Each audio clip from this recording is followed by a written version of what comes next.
Today I am going to talk about the one thing that I tell all my clients when they start a lingerie brand, or anybody who asks me for advice. This one thing: if you are wanting to start your lingerie brand, I would try to get there as quick as possible with as little money as possible. And what does that mean? It means this: you are probably wanting to launch, you've got 10 different styles and you're like, yes, this is what I want to do, and you've researched them and guess what? You can keep researching. I've worked with one client who's been researching her brand for over a year, and yes, this bodes well for future things, to understand everything, but sometimes by not taking action, you then delay everything and you end up spending more money and more time on all the things you don't need to spend money and time on.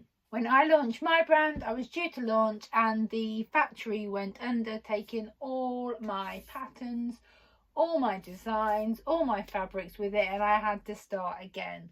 What this taught me was to put a time limit on it. So at that time I was living in Belfast, and I decided within 1 year, if I hadn't launched the brand or got anywhere near close again, I would leave Belfast, come back to England, get a job back in the industry as a lingerie designer, and then think about whether I still wanted to pursue launching my own brand, and if I did, at what point and when and what that would look like. By putting a year's time limit on, what that did was get me into action. Did I need to launch with 5 different style bras?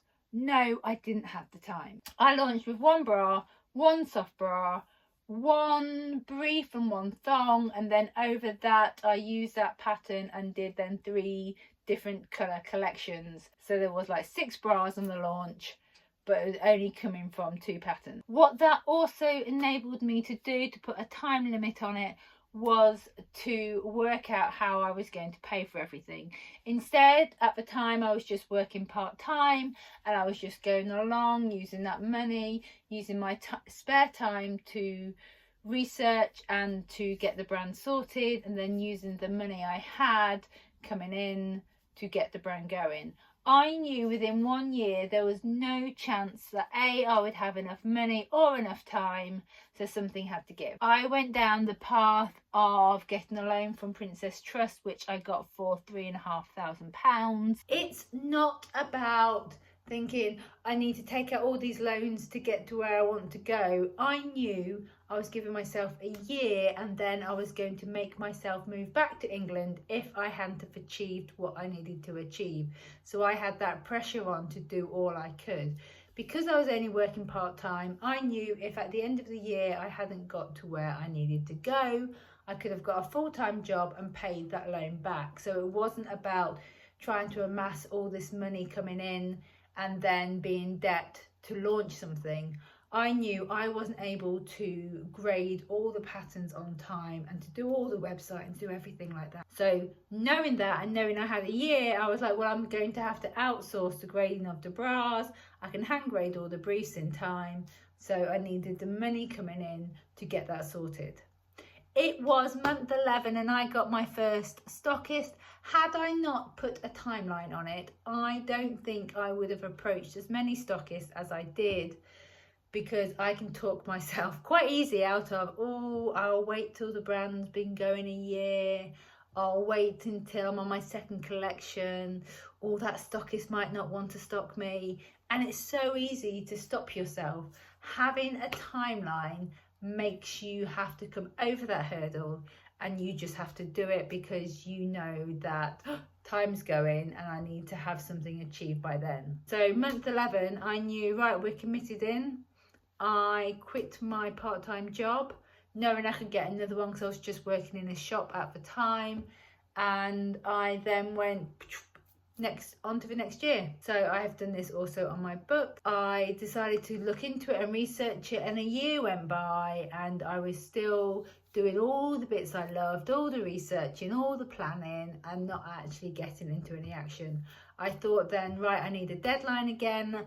I thought I'd be able to get it written in 6 months, so I gave myself a year in case any complications came up. A year went by and my book hadn't finished.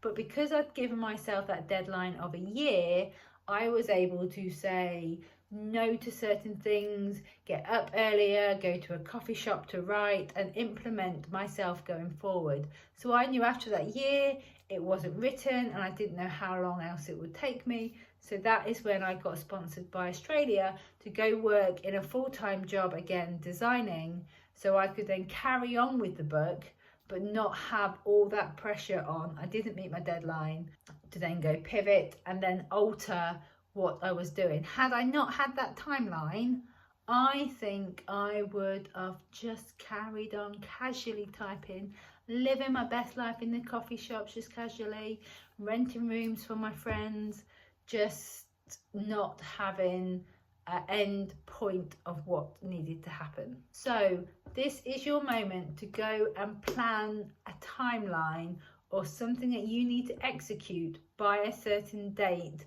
to push yourself to go do it. If you would like to know any more information about lingerie design, any tips, even about sewing or running businesses on brands, please head to vanjanssendesign.com.